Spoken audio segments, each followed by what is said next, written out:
Abra sua Bíblia comigo no livro de Malaquias, capítulo 3. Livro de Malaquias, capítulo 3. Todos aí, abra sua Bíblia, seja sua Bíblia física, no celular. Malaquias, capítulo 3. Olhe para cá só um momento. Eu queria partilhar isso com vocês, ok? Olhe para cá. Tenta se desconectar de tudo que está lá fora e olha para cá. Eu e o apóstolo Joel somos amigos. Em cada vez que eu falava com ele, ou por mensagem, por telefone, ele sempre deixava muito claro assim: Arão, o que eu mais quero que você venha para cá ministrar ao meu povo, é que o meu povo seja abençoado para viver uma vida abençoada financeiramente. E quando eu conversava com ele, o Espírito de Deus falava comigo assim: veja como a preocupação dele é que o povo dele seja abençoado. E eu queria comunicar isso a vocês, não sei se eu estou deixando ele constrangido, mas em nenhum momento, faz 23 para 24 anos, que eu viajo o Brasil e fora do Brasil levando mensagem na área de educação financeira. E nesses anos, muitas vezes eu fui, quando um pastor ou alguém vinha falar comigo, eu percebia que a preocupação dele era de uma resposta financeira para a igreja, e isso me incomodava um pouco. Durante a minha jornada nesses anos, falando e ensinando sobre finanças, eu sei que eu carrego um ensino e carrego uma unção nessa área que Deus colocou na minha vida. Em alguns momentos nessa caminhada, alguns pastores, e até não em tom pejorativo, mas até pelas necessidades que a igreja estava passando daquele pastor, ele falava: olha, eu preciso que você venha aqui porque eu preciso de uma resposta financeira para o caixa da igreja. Aí eu logo falava: pastor, o senhor está ligando para a pessoa errada, está entrando em contato com a pessoa errada. Não é, o meu perfil não é esse.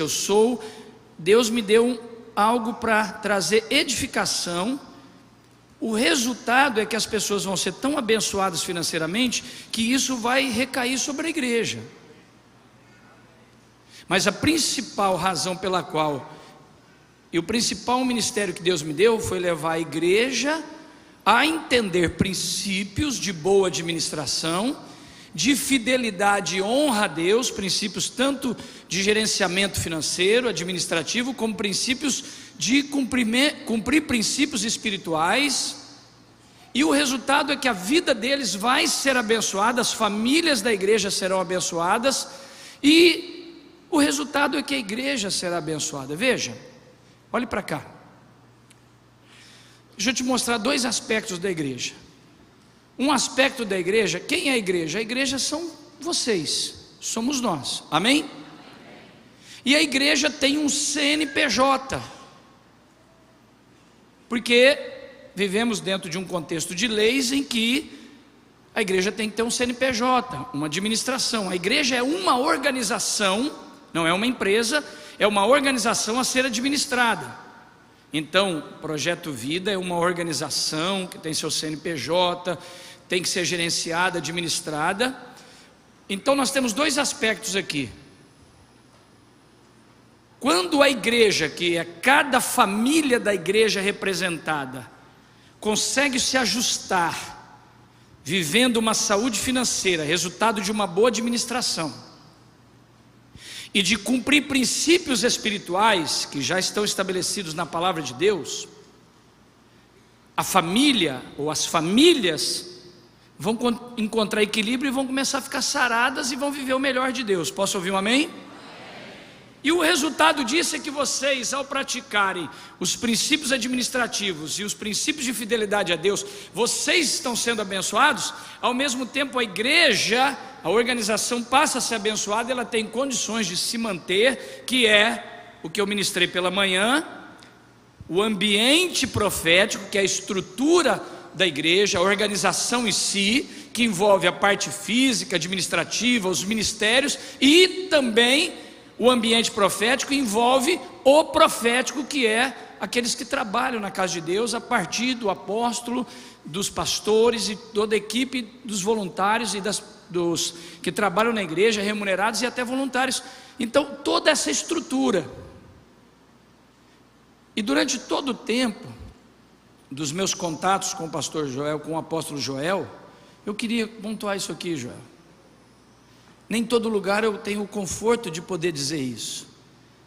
Em nenhum momento, pelo contrário, em nenhum momento eu te vi pensando, cara, vem aqui, eu preciso que algo aconteça no caixa da igreja. O tempo todo você ressaltava, eu quero muito que o meu povo seja abençoado, eu quero muito que o meu povo seja abençoado. Quem fica alegre por isso, dê uma manifestação diante de Deus. E eu acho isso muito louvável. Isso me traz muita paz. E por isso, quando eu estou aqui, até porque pense em alguém que tem consciência de que um dia vai ter que prestar conta diante de Deus de tudo que fala. E eu trabalho com um dos assuntos mais polêmicos que as pessoas carregam, que é a área financeira. Tem lugar que eu vou ministrar, que a impressão que eu tenho é que está todo mundo com uma metralhadora esperando armada para descarregar em mim, porque esse assunto é um assunto complexo. Talvez não tenha um assunto mais difícil de se tratar dentro mesmo na sociedade como dentro da igreja, que é o assunto de finanças. Mas eu sinto uma liberdade muito grande, uma paz muito grande. Eu queria partilhar isso aqui antes de começar a ministrar, que o tempo todo eu via e vi no Joel, assim, algo muito puro e muito precioso. Eu quero muito que o meu povo rompa como família, como empresários, como pessoas. Eu quero vê-los bem, E é isso que eu desejo para todos vocês. Posso ouvir mais um amém? Um aplauso bem forte ao Senhor? Glória a Deus. A gente vai continuar trabalhando nas vindas aqui com vocês, algo além do que vocês já são ministrados pelo apóstolo de vocês. Mas hoje aqui eu vou fazer uma introdução para a gente fazer a conclusão da mensagem da manhã, ok? Ficou muito claro na mensagem da manhã que nós temos dois aspectos, preste atenção então mais uma vez, só para a gente relembrar.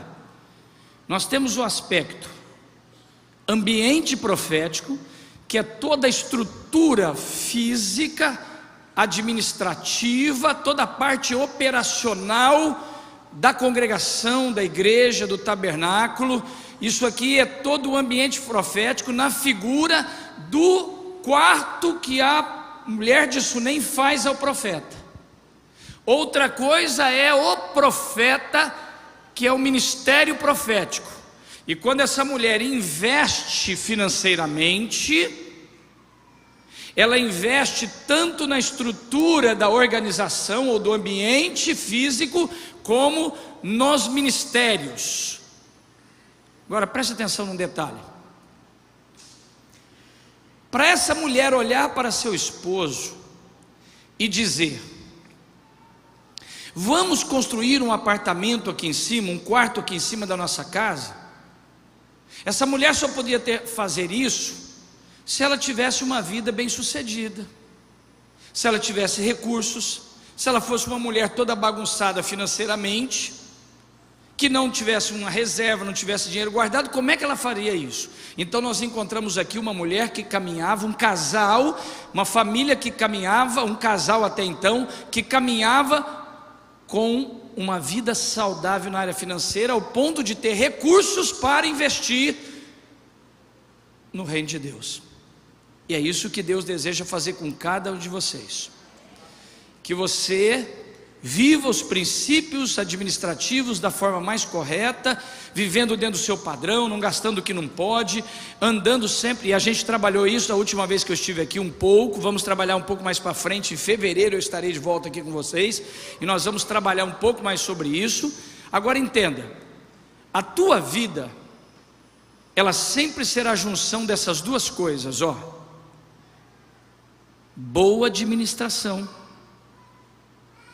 e fidelidade e honra a Deus. Quando numa família, numa casa, numa pessoa se encontra essas duas coisas, boa administração e fidelidade a Deus, não tem outra coisa a acontecer do que um caminho de prosperidade saudável, equilibrado, abençoado e experimentando o sobrenatural de Deus.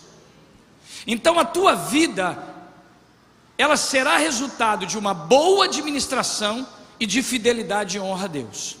E nesse momento agora, eu quero te mostrar biblicamente, de uma forma bem prática, 3 erros que estavam sendo cometidos pelo povo de Deus. Lembra-se sempre de algo: Israel é a igreja do Velho Testamento, e nós hoje, a igreja, somos o Israel do Novo Testamento. Ou seja, Deus sempre teve um povo que lhe é peculiar e que lhe pertence. Posso ouvir amém? E cada um de vocês que estão aqui fazem parte da igreja que é Israel do Novo Testamento. É uma forma simples de você entender isso. Então Deus sempre se relacionou e tratou, estabeleceu princípios ao seu povo. E aqui no livro de Malaquias, nós temos 3 capítulos, 1, 2, 3, perdão, e 4. Nós temos aqui nesse livro, nós temos 3 erros, ou podemos dizer, 3 pecados cometidos na área financeira. A nação de Israel vinha há um tempo cometendo 3 pecados, quebrando 3 princípios. E a Bíblia diz aqui no livro de Malaquias, de forma muito clara, que não era só esse povo que Deus fala com eles através do profeta Malaquias. Na verdade o texto diz: desde os dias dos vossos pais. Então veja, os pais já vinham negligenciando princípios que estavam quebrados. Eles tinham quebrado princípios, eles pararam de praticar alguns princípios que Deus tinha estabelecido na sua palavra. O resultado disso é que os filhos também continuam na prática da quebra dos princípios, e agora os resultados, os ônus começam a chegar, porque quando nós quebramos princípios, nós temos ônus. Quando nós praticamos princípios, nós temos bônus. E eu gostaria agora que você, ao ouvir o que eu vou dizer de uma forma muito simples, você olhasse para você e prestasse atenção nisso e autoavaliasse a si mesmo. Eu estou quebrando princípios ou estou cumprindo princípios? Veja, se você quebrar princípios, você vai ter o ônus. Se você cumprir princípios, você vai ter os bônus. E aqui nesse livro nós temos 3 pecados claros. Eu vou te mostrar os 2 primeiros. Leia comigo Malaquias capítulo 3, ok? Verso 6 em diante. Malaquias 3:6. É um texto que você conhece demais, mas leia de novo. Não subestime o fato de você conhecer e não querer ler, porque talvez Deus vai te mostrar algo diferente hoje. Malaquias 3:6. Porque eu, o Senhor, é o próprio Deus dizendo, eu não mudo. Ele está dizendo, vocês podem até mudar, eu não mudo.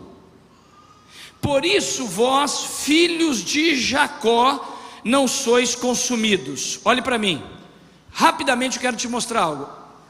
Vós, filhos de Jacó, é a primeira referência e única referência que Deus faz usando só o nome de Jacó. Tem algo aí. Todas as demais referências Deus fala assim: filhos de Abraão, Isaque e Jacó. Vamos falar juntos?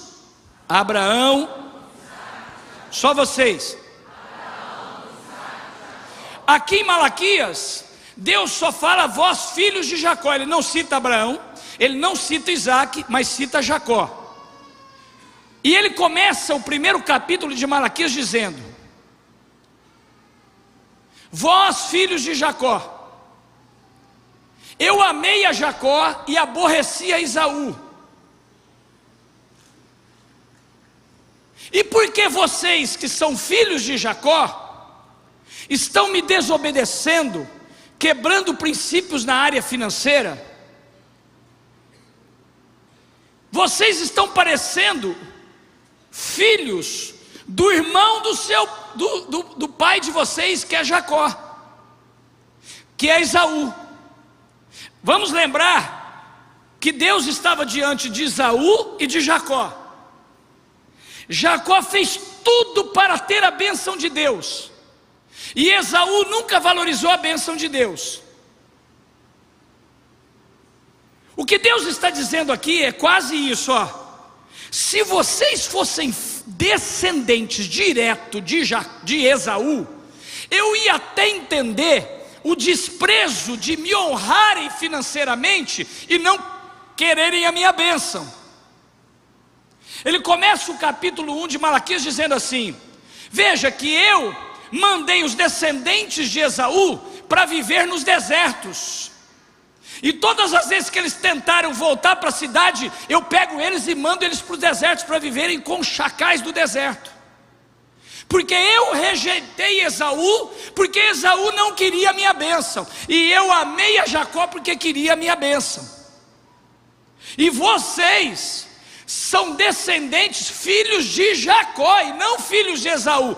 Se vocês fossem filhos de Jacó, eu ia até entender o desprezo de não honrar-me para terem a posse da bênção, porque havia uma condição para a bênção: a prática dos princípios. E Deus deixa claro aí no capítulo que nós estamos lendo: se vocês roubarem a mim nos dízimos e ofertas, com maldição sereis amaldiçoados. Mas se vocês trouxerem os dízimos e ofertas, que é um princípio, a minha casa, para a manutenção e sustento do meu reino e da minha casa, eu vos abençoarei. Então a bênção é condicional a cumprir princípios ou não cumprir princípios. Então Deus começa dizendo exatamente, e ele diz assim, ó: vós, filhos de Jacó. Ele tem o capricho de dizer: se vocês fossem descendentes de Esaú direto, eu ia até entender o comportamento de vocês, mas como filhos de Jacó, não dá para entender o comportamento de vocês. Cadê o DNA de Jacó que está em vocês? Então ele diz assim: desde os dias dos vossos pais, verso 7, ó, seus pais já estavam quebrando princípios, vocês se desviaram dos meus estatutos e não têm os guardado, ou seja, não têm praticado. Aí Deus diz assim: volta para mim, ou seja, volta a praticar o que eu coloquei como princípios, tornai-vos para mim, e eu vou voltar para vocês, ou seja, eu vou abençoar vocês, diz o Senhor dos Exércitos. Aí vocês olham para mim e dizem assim: mas no que nós estamos errando? No que é que a gente precisa consertar? Nós não sabemos o que nós estamos fazendo de errado. Verso 8: roubará o homem a Deus? Todavia vocês estão me roubando. E eles perguntam: em que nós estamos te roubando, Deus? Aí Deus responde: nos dízimos e nas ofertas. Olhe para mim um momento, diga comigo assim: dízimos, mais forte, mais forte, e ofertas. Preste atenção. Como eles estavam roubando ofertas? E como alguém pode roubar ofertas? A palavra aqui não é ofertas livres que você traz, alçadas, que você traz. Por exemplo, nós vamos chegar um momento nesse culto hoje, como em todos os cultos, em que você é orientado, ou você tem a oportunidade de trazer os dízimos e as ofertas. E aí, pastor, tenta raciocinar comigo. como eu posso roubar ofertas, se oferta é algo voluntário, e eu vou lá e eu separo, e partilhei com vocês de manhã, que Deus trabalha na ótica da qualidade e não da quantidade, amém gente? Amém gente? Como eu posso roubar ofertas, se oferta é algo livre? É que a palavra, isso vai abrir a mente de vocês. A palavra aqui não é oferta alçada. Aqui a palavra no hebraico é terumã. Eu faço questão de desafiar você a depois buscar no hebraico, e você vai ver que a palavra aqui é terumã. Então olhe para cá e preste atenção nisso. A tradução mais assertiva, porque vamos entender que João Ferreira de Almeida, ele traduz do original para o português, amém gente? Não que o que eu vou dizer agora não seja uma oferta, só não é uma oferta como oferta normal, que nós vamos falar daqui a pouco, que é uma oferta que você traz alçada. A palavra terumã significa primícias.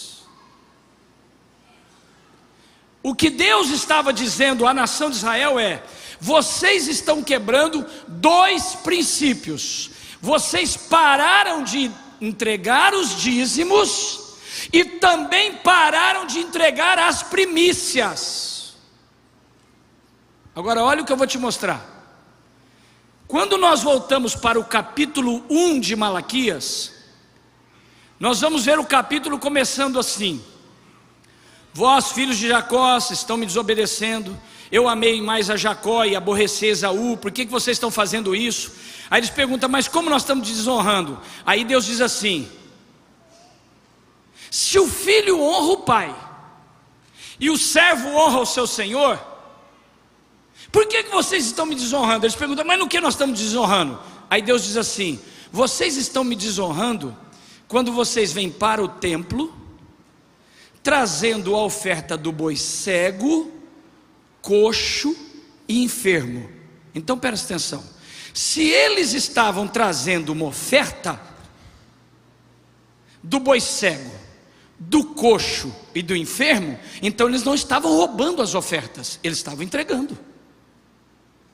Então por que Deus diz no capítulo 3 que eles estavam roubando a oferta, se no capítulo 1 diz que eles estavam entregando a do cego, do coxo e do enfermo? Então não havia roubo. Então nós temos três tipos de pecados aqui. Primeiro, eles pararam de dizimar. O que é os dízimos? A 10ª de tudo que Deus coloca nas tuas mãos. Você recebeu 5.000 por mês, R$500 pertence. Se você é de Deus, se você fez uma aliança com Deus, se você entregou sua vida para Deus, se agora você pertence a Deus, você fez uma aliança de caminhar com esse Deus, Ele tem princípios. A minha casa precisa ser sustentada, e Deus idealizou, e é Deus que criou isso. Se um dia você tiver que discutir, tem que discutir com Deus lá no céu, se achar que tem que discutir. Mas Deus criou uma forma, um sistema de que o reino dele crescesse e fosse sustentado. Então ele estabeleceu um princípio: você trabalha 30 dias, tem seus negócios, fechou, você tira 10% do seu lucro, isso pertence a mim, a minha casa. Outro detalhe: você é empresário? A maioria dos empresários cometem esse erro. Eu conheço a maioria. Você é empresário e tem um alto ganho. Vamos imaginar que você tira 100, meio milhão por mês, 1 milhão por mês. Aí como você acha que é muito dinheiro, então você entrega uma parte na igreja e o resto você administra. Deixa eu dizer para você: você não tem autorização para administrar dízimos. Você administra com o que ficou na sua mão. Dízimo, quem administra é a casa de Deus, é a igreja, independente de quanto seja. Muitos empresários cometem esse erro, e se você vem cometendo ele, você está em erro e quebrando o princípio. O dízimo é trazido à casa de Deus e é administrado pela casa de Deus. Ponto final. Então agora você separa os seus dízimos, que é a 10ª de tudo que você ganhou como lucro líquido, você entrega à casa de Deus. Agora você tem que entregar o quê? As primícias. Primícia oferta mas é uma oferta diferente de uma oferta normal. Qual a diferença entre primícias e uma oferta que você vai entregando toda semana ou esporadicamente, é que primícias representa a primeira parte tirada de um todo. Aliás, primícias é retirada antes dos dízimos. E quando você vai estudar a Bíblia, você vai ver que antes da referência e do princípio de dízimos, que foi introduzido em Abraão, lá no Éden já se tinha uma ordem de entregar primícias. Então, como eu entrego primícias, pastor? E talvez, pela primeira vez na sua vida, um detalhe importantíssimo, olhe para mim. Você nunca será obrigado nem a primiciar, nem dizimar, nem ofertar. As portas dessa casa sempre estarão abertas pelos próximos anos, e você pode frequentar esse lugar pelos próximos 70, 100 anos da sua vida, não entregar uma oferta, um dízimo, uma primícia, você sempre será bem recebido aqui, nunca estará fechado para você. Tem que ser algo que Deus fala ao seu coração. Posso ouvir amém? Então não saia daqui chateado, revoltado, porque eu fui lá e o pastor disse que eu sou obrigado. Não, você não é obrigado a nada. Aliás, se não for para dar com alegria, é melhor nem dar, porque vai estragar até você e até a própria casa de Deus. Fique tranquilo. Só saiba que você está quebrando um princípio, ponto final. Agora, obrigado ninguém é. Por isso Deus nos deu livre-arbítrio. Pode ser mais forte? Então vamos lá. Como eu separo primícias, pastor? Assim, simples.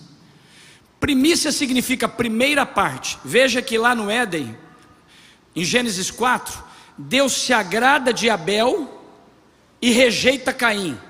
Quando você pega as duas palavras, você vai ver que a palavra, o nome da palavra oferta de Abel é terumã, é primícias. E a de Caim é mincal. Depois você procura lá, pode escrever aí, mincal. Você vai buscar no hebraico, é oferta, não é primícias. Qual foi o grande pecado de Abel, de Caim? Em vez de ele entregar terumã, que é primícias, ele entregou mincal. Ele pegou uma oferta qualquer que não representava primeiros resultados.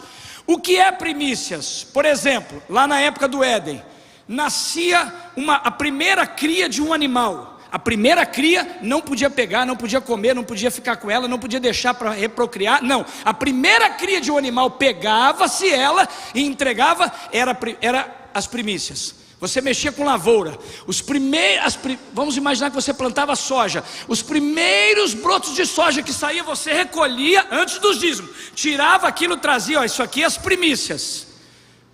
Depois tirava os dízimos, dali para frente eram ofertas alçadas. Quem está me entendendo, diga amém. Então presta atenção. A gente tem que trazer para o dia de hoje. Pastor, me ajuda a entender como eu vou praticar o princípio de primícias hoje. É o que eu faço anos fazendo isso. Quando eu entendi o princípio, eu fiquei durante anos, como talvez muitos de vocês aqui, não praticando o princípio por ignorância e não conhecimento, até que eu entendi, porque foi me revelado estudando a palavra de Deus.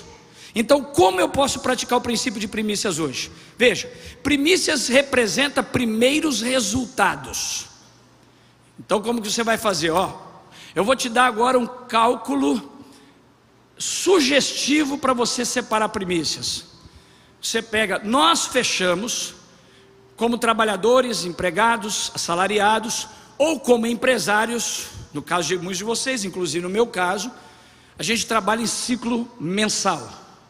Nós teremos uma cultura mensalista. Eu fecho o mês, fecho quanto eu ganhei ali, quanto eu recebi de salário, ou quanto o meu negócio me deu de lucro. Então como você vai fazer? Você vai pegar o seu ganho de 30 dias, você divide, cálculo sugestivo, você divide por 30, 1/30, você descobriu quanto você recebeu no primeiro dia de trabalho. O que você vai fazer? Eu pego o meu primeiro dia de trabalho, essa é a minha primeira oferta de um ciclo.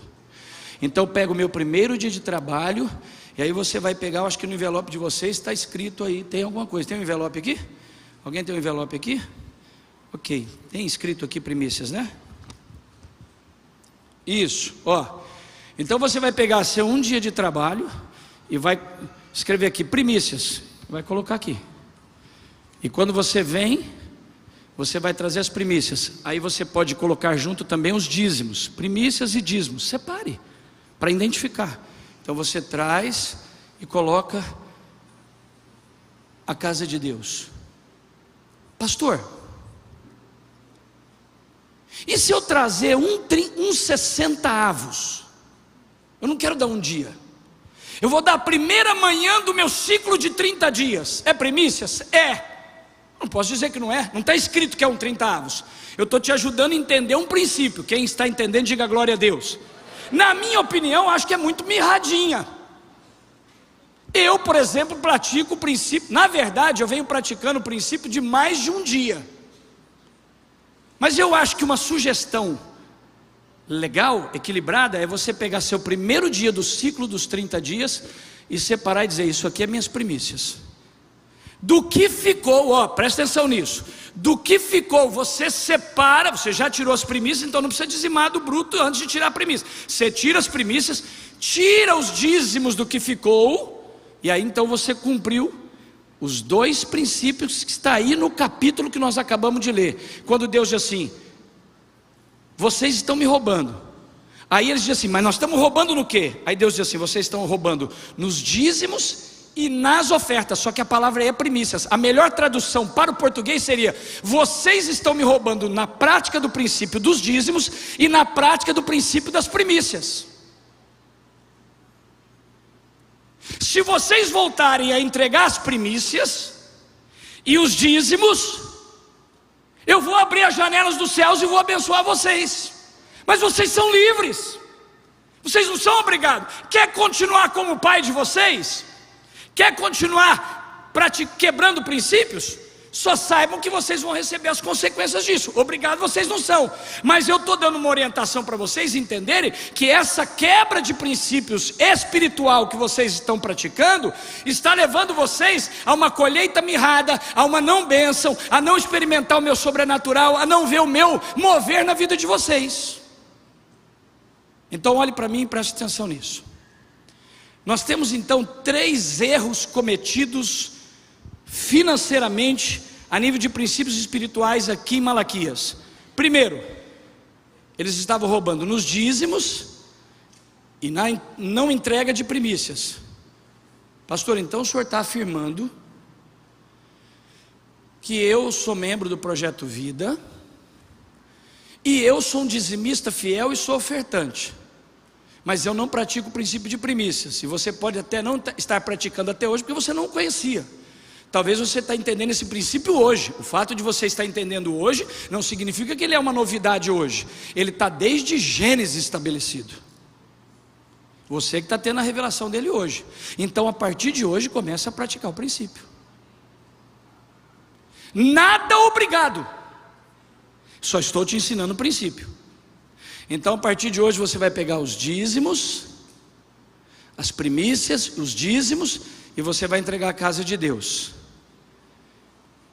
Nós temos 2 princípios espirituais aqui, que muitas pessoas que estão caminhando são de Deus. Deus te ama, você tem uma aliança com Deus, sei que você ama Deus, mas a não prática disso é uma quebra de princípios. E qual é o terceiro pecado? O terceiro pecado é o que está no capítulo 1. Eu nem estou lendo mais o texto por causa do nosso tempo. É o que está no capítulo 1. Olha o nível que chegou a nação de Israel. Eles não primiciavam mais desde a época dos pais deles, fazia anos. Eles não entregavam os dízimos mais. E qual era o terceiro pecado? Eles só ofertavam. Mas mesmo só ofertando, ainda o que ofertava não prestava, porque eles traziam a oferta do boi cego, coxo e enfermo. Eu vou rapidamente te explicar o que significa boi cego, coxo e enfermo. Boi coxo, defeituoso. Um boi coxo e defeituoso é quando você traz algo que não tem qualidade a Deus, como eu disse de manhã. É uma oferta que quando Deus olha para vocês dois, Ele sabe, essa oferta é coxa, é manca. Isso não é o melhor que vocês podiam me dar. A oferta cega, do boi cego, representa aquele que oferta sem visão do que está fazendo. E a enferma, a palavra mais próxima para nós entendermos, traduzindo para o português, é um boi com febre aftosa, ou seja, um boi infectado com algum tipo de enfermidade. Então, é aquele que traz, muitas vezes até traz a oferta, mas traz reclamando, com o coração fechado, e Deus não recebe isso. Eu estou sentindo algo muito forte nessa noite aqui. Deixa eu fazer 3 perguntas. Não responda de forma nenhuma, expressando nada corporalmente, facialmente. Só responda aqui dentro e aqui dentro do seu coração. Nunca se esqueça do que eu vou te dizer agora. Guarde isso para o resto da sua vida. 3 pessoas sempre te conhecem, e dessas 3 vocês nunca escondem nada. Existem 3 pessoas que você nunca esconde nada delas, e elas sempre sabem tudo sobre você. Quem são, pastor? Você. Você sabe tudo sobre você. Por exemplo, você sabe se você dizima ou não dizima. E sabe até se dizima corretamente ou não. Por exemplo, você ganha 10 mil, coloca 500 reais no envelope e diz que é dízimo. Só que você entregou uma parte dele, porque você não ganhou 5 mil, você ganhou 500, você ganhou 10 mil, então teria que ser 1.000. E você sabe quando você dizima ou não. Então a primeira pessoa que sabe tudo sobre você é você. Sabe quem é a segunda pessoa que sabe tudo sobre você, e dele a gente não esconde nada? É Deus. Deus sabe se você dizima ou não. E você sabe que às vezes a gente quer enganar Deus, mas Ele sabe se você dizima ou não dizima. Agora, sabe o que é o mais desconfortável de tudo isso? É que tem a terceira pessoa que sabe tudo sobre você e eu. É o diabo. E ele sabe. E quando ele sabe, ele encontra uma brecha na sua vida. Aí ele vai agir. Então vem uma pergunta: você tem cumprido princípios espirituais? Você é um dizimista? Você é um primiciador? Quero fazer uma colocação de detalhe importante aqui, olhe para mim. Pastor, eu nunca tinha entendido o princípio de primícias. Que bom que você entendeu. E eu quero te dar um testemunho da minha vida. Olhem para cá agora, Tudo que o diabo não quer que você me escute.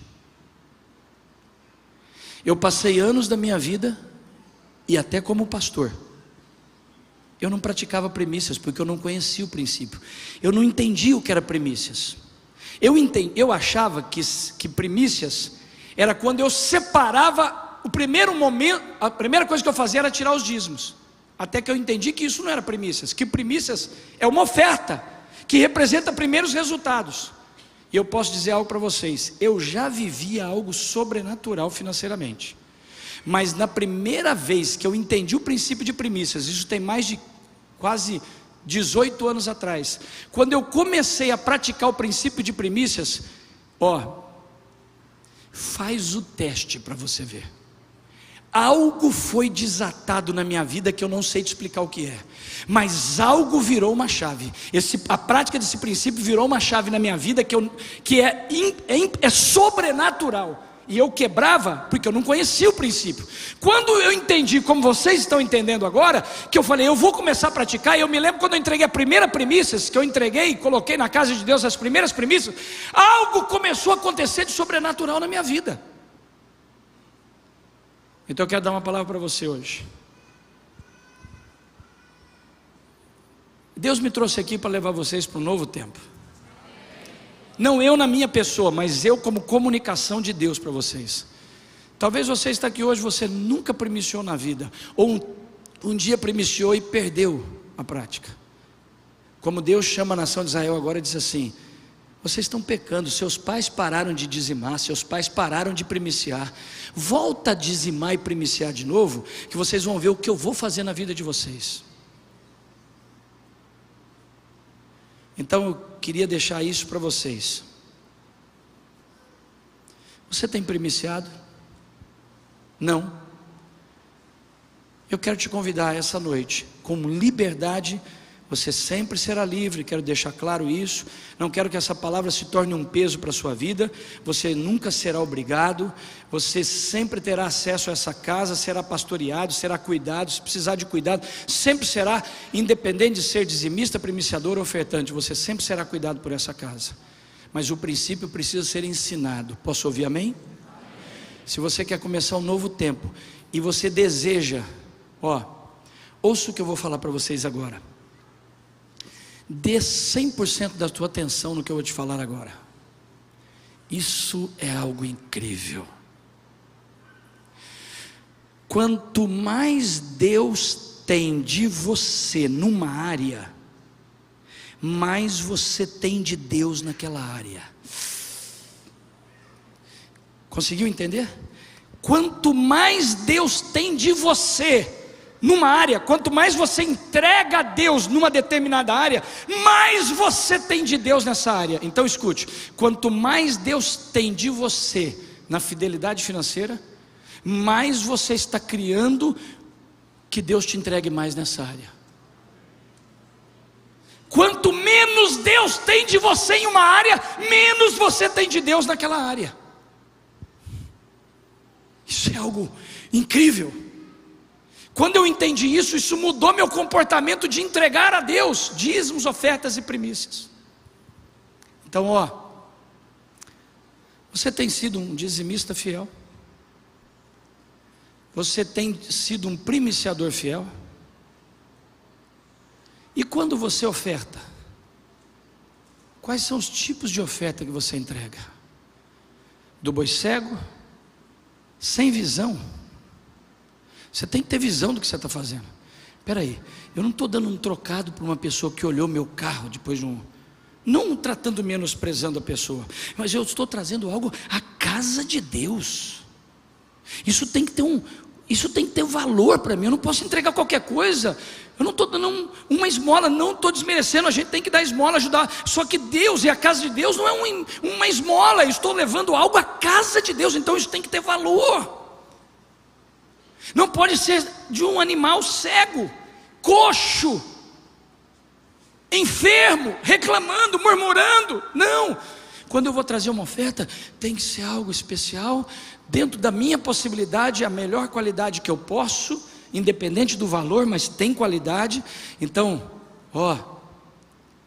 quando você faz uma boa administração na sua vida financeira, quando você recebe X, foste fiel no pouco, fiel em gerenciar o que fica para você e fiel em entregar o que pertence à casa dele. Quando você é fiel no pouco, ele começa a te levar para muito e te fazer crescer, crescer, crescer, crescer, crescer, crescer, crescer, crescer, e mantendo os princípios. Então, para concluir essa parte, quando você tem uma boa administração, e quando você cumpre os princípios espirituais, primiciando, dizimando e ofertando, quando você junta essas duas coisas, não tem outra coisa acontecer com você. Sabe o que vai acontecer? Ele vai abrir as janelas dos céus e derramar sobre você bênção. Levante as duas mãos se você quer isso para a sua vida e você atrai isso para a sua vida. Segura as duas mãos lá em cima o mais alto que você pode. Sabe o que vai acontecer com você? Ele vai abrir as janelas dos céus e vai derramar bênção sem medida, e ele vai te exaltar, e ele vai abençoar, e aonde você colocar os seus pés, a bênção estará. Onde você colocar suas mãos, ele vai abençoar. O que você pensar, ele vai abençoar. Ele vai abençoar seus negócios, vai abençoar você na cidade, no campo, aonde você estiver, a bênção dele estará com você, porque você cumpriu os princípios. Quem recebe isso, dê a melhor manifestação que você podia dar nesta noite. Pode ser mais forte? Essa é uma noite de mudança na vida de muitos de vocês. Agora vamos para o final, conforme prometido pela manhã. Eu tenho 15 minutos para isso. Olhe para cá. Uma mulher da qual a Bíblia não fala qual é o nome dela, só cita o nome da cidade dela. Ela é conhecida como a mulher de Sunem. Ela decide um dia honrar o ambiente profético e o profeta. Então ela entende que há uma necessidade de honrar, de que parte dos recursos financeiros dela tinha que tocar no reino de Deus, ali representado na figura do profeta e de um ambiente profético. Então quando você entende, olha, eu faço parte de uma igreja chamada Projeto Vida, e meu negócio, o meu trabalho, a minha empresa, o meu comércio vão ser, eu pertenço ao reino de Deus, agora inserido no Projeto Vida. Então eu vou entregar as primícias, eu vou entregar os dízimos, eu vou entregar as ofertas, eu vou administrar bem tudo que tenho, e eu sei que quando eu cumpro esses princípios, eu abro portas de muitos bônus na minha vida. E olha o que acontece com essa mulher. A primeira coisa que acontece com essa mulher é o seguinte: ela era estéril. Por anos ela desejou ter filhos, mas não podia ter filhos. E quando ela constrói o quarto para o profeta e honra o profeta, quando ela toca com seus recursos financeiros no ambiente profético e no profeta, porque olhe para mim, olhe para cá e escute isso aqui, ó. Qual é a diferença entre reconhecimento e honra? Qual é a diferença entre reconhecimento e honra? Se eu perguntar aqui quem reconhece que esse lugar é uma bênção, todos vocês vão dizer: Projeto Vida é uma bênção. Se não fosse minha família, como eu estaria? Se não fosse Projeto Vida, como estaria minha família? O apóstolo Joel, a apóstola Silva, o bispo, todos os pastores, essa igreja, eu reconheço, essa igreja é uma bênção para a minha vida. Eu sei que todos reconhecem isso, é por isso que você está aqui. Mas escute, existe um nível mais alto do que reconhecimento, que chama-se honra. E o que é honra? Talvez você vai ouvir algo agora que você não ouviu até hoje. Qual a diferença entre reconhecimento e honra? É que honra é reconhecimento mais investimento, dá igual a honra. Honra é reconhecimento materializado. Quando ela está abraçada, presta atenção, quando ela está abraçada com seu marido, vendo o profeta ir embora, ela diz: amor, eu reconheço que ele é um santo homem de Deus. Ela está reconhecendo. Mas agora ela diz: eu preciso transformar esse reconhecimento em honra. Como? Construindo um ambiente profético. Sabe quando você transforma o seu reconhecimento por Deus, pela sua igreja, pela sua casa e pelos ministérios em honra? Quando você decide ofertar, primiciar e dizimar. Então você transformou o reconhecimento em honra. É quando você materializa ele. Agora olha o que acontece. Essa mulher não podia engravidar, e agora que ela vive os princípios, ela investiu no reino, o profeta chega para ela e diz assim: daqui 1 ano você terá um filho. Então deixa eu dizer para você, quando você pratica os princípios, você agora tem acesso a uma unção de Deus que cai sobre você, que tem poder para quebrar a esterilidade. E eu quero agora abranger a esterilidade não só de não poder ter um filho, mas quantos de vocês estão estéreis até financeiramente? Deixa eu dizer uma coisa para você: quanto tempo faz que você trabalha, e parece que você é estéril financeiramente, sua vida não rompe? Deixa eu te falar para você, dê uma chance para praticar os princípios. Comece a praticar para ver se não vai acontecer algo. Aliás, sabe quem pede? Sabe quem nos incita a desafiar? O próprio Deus dizendo, Ele diz assim: eu vos desafio, traga os dízimos e as primícias e me prova para ver se eu não vou fazer na vida de vocês. É Ele que nos incita a isso. Nenhum problema em praticar, para experimentar se vem o princípio. Ele está dizendo em Malaquias: trazei os dízimos e ofertas e me prova para ver se eu não vou fazer na sua vida.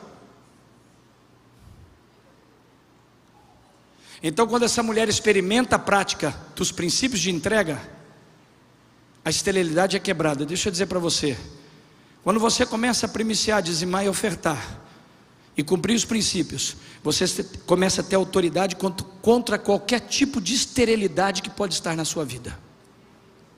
Então agora aquela mulher fica grávida, ok? Ela fica grávida, o menino cresce, passa-se aproximadamente 10, 12 anos, e o menino está na fazenda com o pai. No meio da plantação estavam colhendo o pai, o menino e vários funcionários da fazenda. E o menino diz que começa a sentir uma forte dor de cabeça, e ele pede para um dos seus empregados levar ele para a mãe dele, para a casa dele, diz: desce seu sol, muita dor na cabeça, e leva o menino para casa. E a Bíblia diz que a mãe está sentada na casa dela, não sei, talvez fazendo um crochê, alguma coisa, e o menino vem, se ajoelha, deita a cabeça no colo dela, ela começa a fazer um cafuné, e o menino chorando de dor, e ela vai passar, mas a Bíblia diz que o menino morre.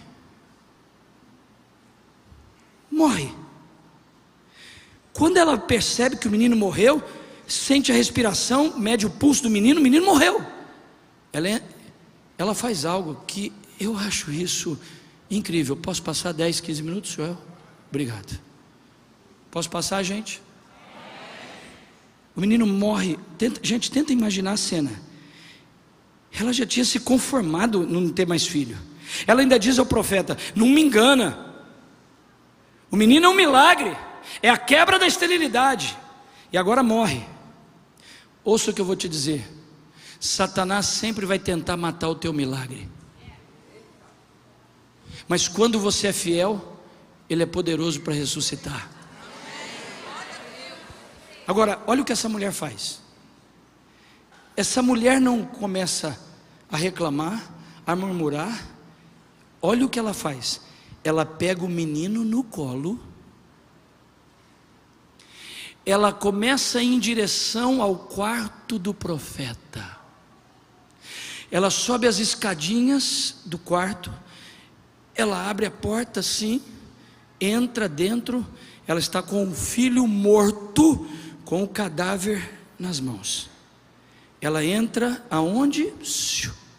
No ambiente profético. Ela construiu um ambiente profético. Ela colocou recursos no ambiente profético. Agora, olha o que eu vou te mostrar agora. Ela vem e deita o menino em cima da cama do profeta. Agora, por favor, olhe para mim. Por favor, preste atenção nisso. Ela coloca o menino em cima do quê? Da cama. Aquela cama era uma oferta. Ela coloca o menino em cima da própria oferta. Agora olhe para cá. Olha que loucura isso. O que é honra e o que é reconhecimento? Reconhecimento é honra, é reconhecimento materializado. Tenta imaginar comigo. Se ela passasse a vida inteira reconhecendo, mas nunca honrasse, ela ia deitar o menino em cima de algo abstrato, algo nada. Deita um morto em cima de nada, de reconhecimento. Ela tinha um elemento físico materializado para colocar o menino. Ela vem, deita o menino em cima da própria oferta, dentro do ambiente que ela construiu, que ela investiu, que ela colocou recursos. Ela deita o menino em cima da oferta. Agora o que ela faz? Ela diz: gente, por favor, que o Espírito de Deus abra os olhos de vocês. Valorizem os vossos profetas. A palavra de Deus diz: crede nos vossos profetas e prosperareis. Esse lugar é maravilhoso, esse lugar é importante. A gente tem que dizimar, tem que ofertar para ter esse lugar, para manter esse lugar. Mas esse lugar, sem o ministério profético, fica manco. Agora ela põe o menino em cima da oferta, em cima da honra, e ela diz: só falta uma coisa: o profeta. Agora eu vou atrás do profeta. Ela acha o profeta. Vamos encurtar a história porque não temos mais tempo. Ela acha o profeta. E eu fico imaginando a cena, irmão. Se eu tivesse muito dinheiro, eu ia fazer um filme de Hollywood, pelo menos um de curta, um filme dessa história. Aí eu fico imaginando o profeta Joel chegando na casa da mulher. Aí ele entra, clima horrível. O menino tinha morrido. E a mulher olhando para ele. Ele sobe as escadinhas, abre a porta do quarto. Eu imagino que ele fecha a porta do quarto. Ele começa a falar com Deus. Que sinuca de bico eu estou, Deus. Só que tem o seguinte, Deus. Essa mulher tem algo que ninguém fez para mim. E nem para o Senhor. Aqui está a oferta. Esse quarto é uma oferta feita ao profeta, que sabe o que é um profeta? É o representante de Deus na terra. Quando você faz ao profeta, você está fazendo a Deus. Então agora tem tudo o que precisava: um necessitado, um morto, a oferta e o profeta. Olhe para mim, abre as duas mãos assim, como se estivesse recebendo e olhando para mim. Fecha os olhos, não, abre as mãos e olhe para mim. Vocês estão num ambiente profético hoje. A grande pergunta é: esse lugar tem a sua participação? Você dizima, você oferta, você primicia? Então você está dentro de um ambiente profético que você faz parte da sustentabilidade dele. Você tem uma necessidade, você sente que algo morreu, Deus vai ressuscitar, porque onde tem profeta, tem oferta, tem ambiente profético, o milagre vai acontecer. Quem recebe, dê a melhor manifestação que você pode ter assovios, pode ter aplausos, você pode dar o melhor diante de Deus. Quando estamos num ambiente profético, quando tem profeta, o milagre vai acontecer. Levante as duas mãos aos céus e diga: não tem morte maior do que o Deus que eu sirvo. E quando eu vivo princípios e honro o meu profeta, o milagre vai acontecer.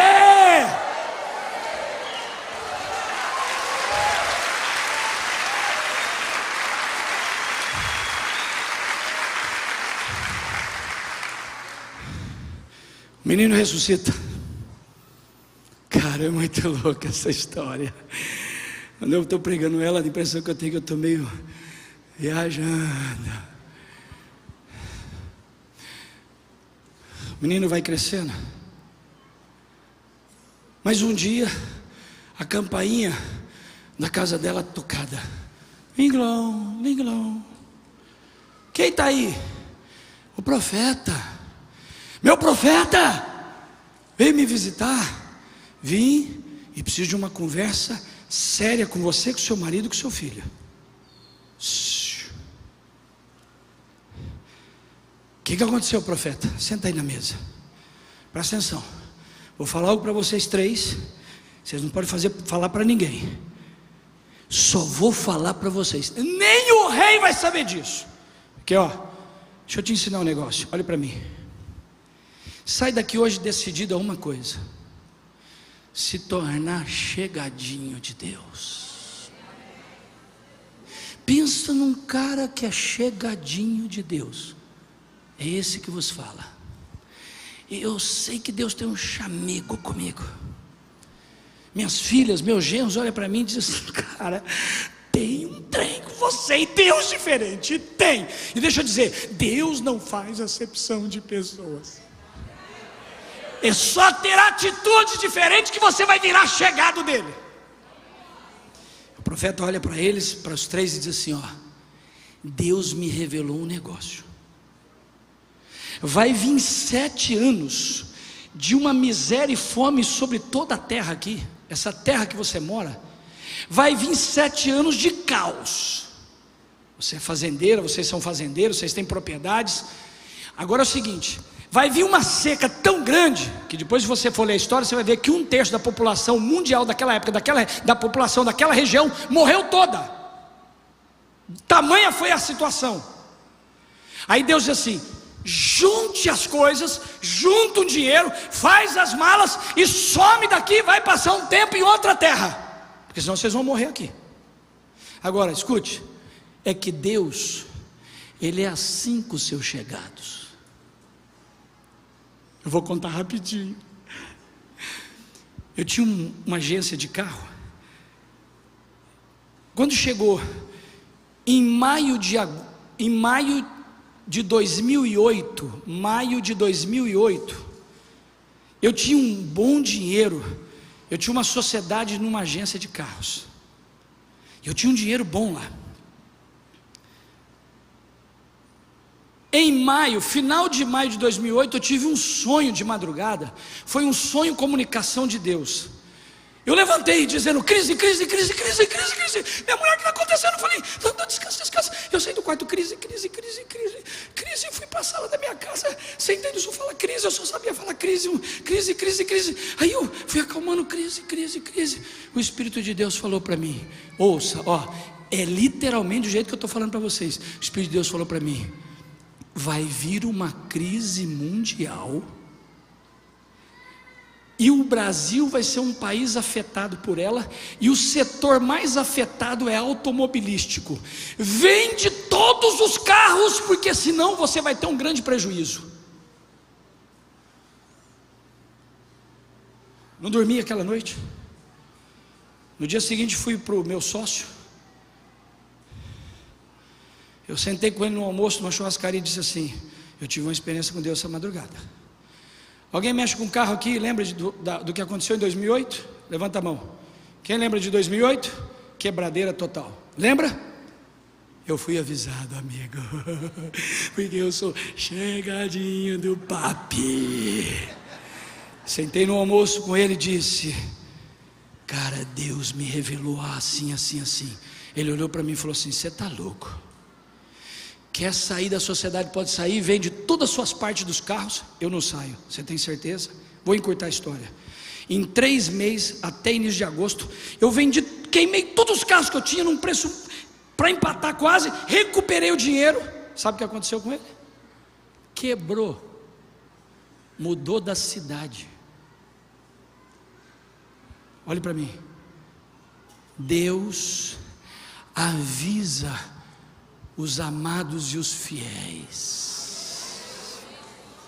como avisou a mulher de Sunem: parta em retirada, porque vai vir.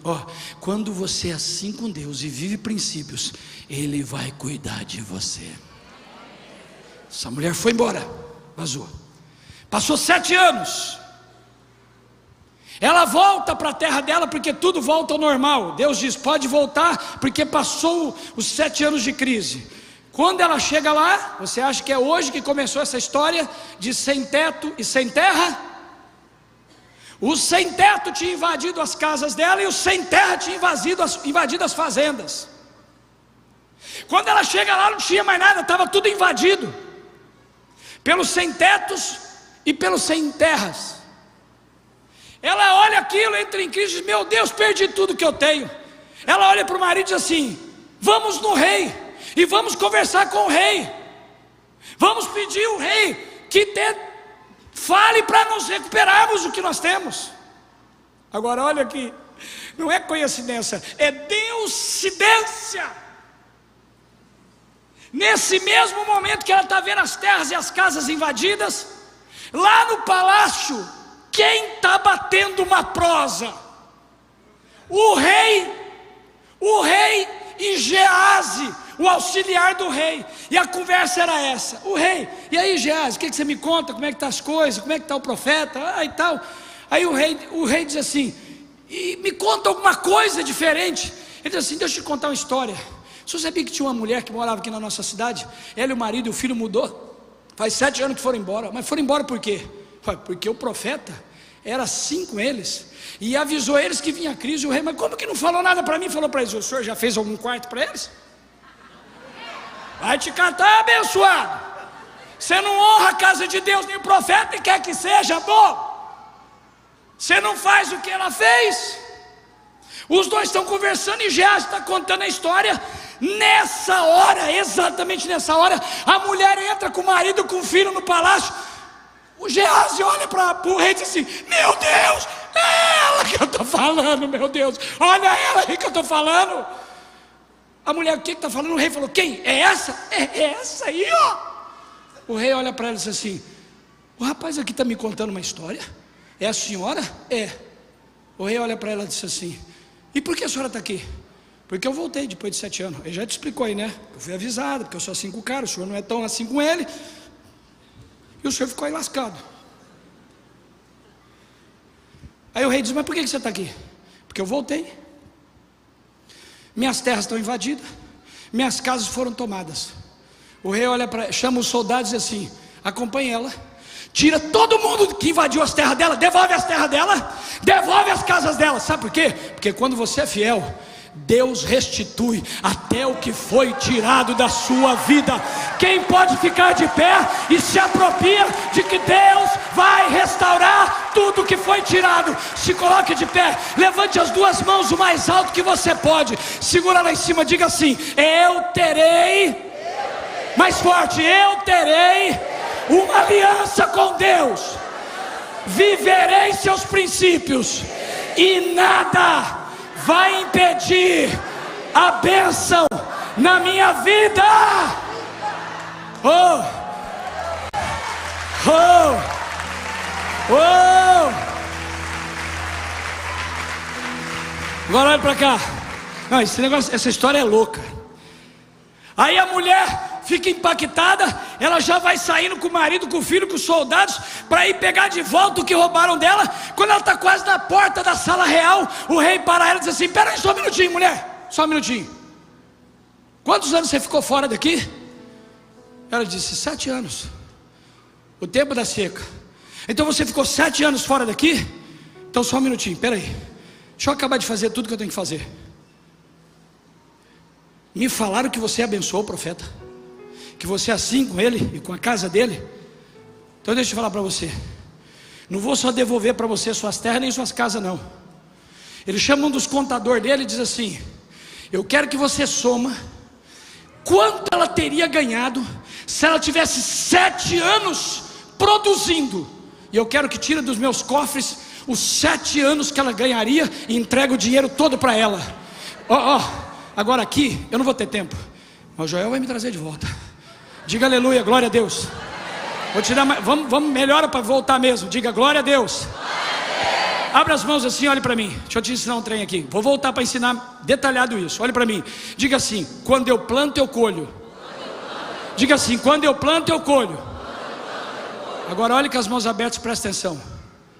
Quando você anda no sobrenatural de Deus, você colhe até enquanto não planta.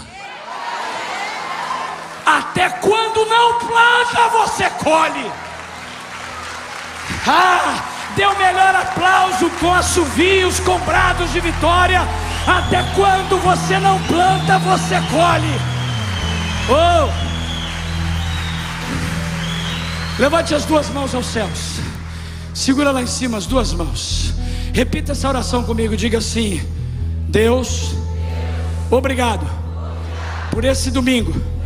Obrigado pela tua palavra, pelos princípios. Deus, eu saio desse lugar hoje decidido, viverei a prática de uma boa administração. Dai-me sabedoria. A tua palavra diz: aquele que não tem, peça e o Senhor vai derramar. E eu quero sabedoria. Também declaro e assumo, vou aprender a administrar. Porém, mais do que administrar, eu viverei a prática de princípios. Eu serei, diga para que o mundo físico e espiritual escute isso. Diga: eu serei primiciador, ofertante, dizimista. Satanás, parta em retirada Eu e a minha casa serviremos ao Senhor. Quem pode saltar de alegria? Eu e a minha casa serviremos ao Senhor. A bênção será derramada. Oh, aleluia. Abra as mãos assim, feche os seus olhos. Senhor, o Senhor conhece a vida de cada um dos teus filhos aqui. Uma porta se abre para nós hoje. Um novo tempo está se abrindo. Como foi liberado de manhã, algo novo vem chegando. Estamos nos últimos ajustes da sala para receber o que o Senhor está trazendo de novo. Ajusta, traz fidelidade aos que não têm sido. Feche os olhos, abra suas mãos, escute. Essa palavra não vem para te condenar. Essa palavra não vem para julgar você. Essa palavra não vem com dedo de acusação. Quem acusa é o diabo. Deixa eu te falar para você, essa palavra não vem para te constranger. Deus está movendo em você. Essa palavra não vem para, aliás, essa palavra não vem para manipular. Essa palavra vem para trazer um constrangimento do Espírito. É algo diferente. É algo diferente. Põe as mãos no seu coração, com seus olhos fechados. Você que veio para esse lugar hoje, começa um novo tempo na sua vida. Talvez hoje vai ser a primeira vez que você vai entregar as primícias. Talvez hoje vai ser a primeira vez que você vai entregar os dízimos. Talvez você que não praticava vai começar a praticar. Talvez você já praticou lá atrás e parou. O tempo foi passando, a circunstância, a situação, sabe, às vezes até decepções. Mas um novo tempo está chegando. Você que ofertava, vai ofertar como nunca antes, com mais consciência, com mais qualidade, entregando o melhor, sabendo que você está trazendo ao Pai. Se o filho honra o pai e o servo ao seu senhor, por que vocês não me honram, diz o Senhor. Nós não queremos entregar a oferta do boi cego, coxo, enfermo, Deus. Queremos melhorar na qualidade das nossas ofertas. Queremos viver o princípio de primiciar e de dizimar. E aí poderemos entrar na tua presença e dizer: o Senhor disse, Pai, se eu for fiel, o Senhor abriria as janelas dos céus, que abra sobre a minha casa os céus, desçam sobre a minha vida, sobre a minha casa. É o que eu declaro sobre a tua vida, em nome de Jesus. Amém e amém, em nome de Jesus. Obrigado por assistir até aqui. Se inscreva em nosso canal para que você possa acompanhar as nossas pregações e venha fazer parte da família Projeto Vida. Você quer entregar sua vida a Jesus? Fale conosco agora e saiba de uma coisa: há uma prosperidade de Deus em sua direção. Se você quer participar de nossos projetos, você pode aqui mesmo fazer parte disso e tenho certeza que Deus vai abençoar você. Até lá!